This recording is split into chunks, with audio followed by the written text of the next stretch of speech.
Okay, so in this example, we're being asked what is the phase shift of the graph, and notice that we are given sine here, okay?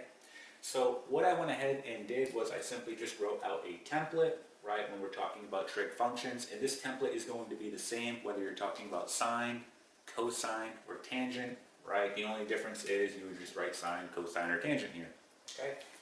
So when we're talking about a phase shift, that's simply talking about where the cycle begins, okay? So the phase shift is where the cycle begins.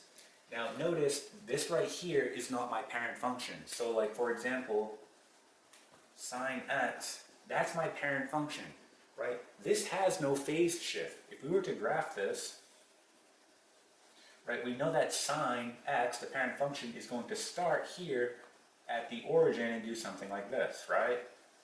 And keep going. So it starts here. There's no phase shift, right?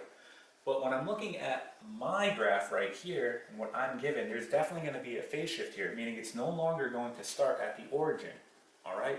So again, the phase shift just tells you where you're taking this point and moving it, right? You're either going to be moving it to the left or to the right.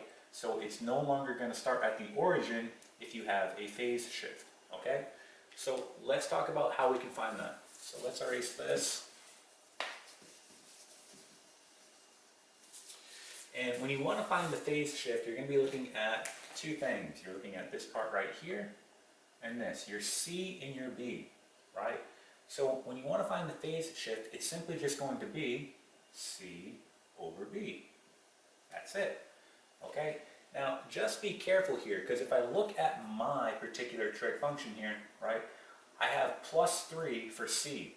So think about it. What would you have to plug into this template here in order to get a +3? Because notice the minus sign. That means I would have had to have plugged in a -3. So when I pull this out, it's really -3. Okay, so what I have is -3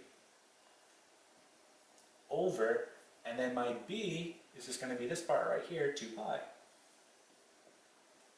Okay, and that's it. You're done. That is your phase shift. So we can go ahead and just write it like this with a negative out in front. So this tells us that it's being shifted to the left, right? -3 over 2 pi. Okay, and that is it.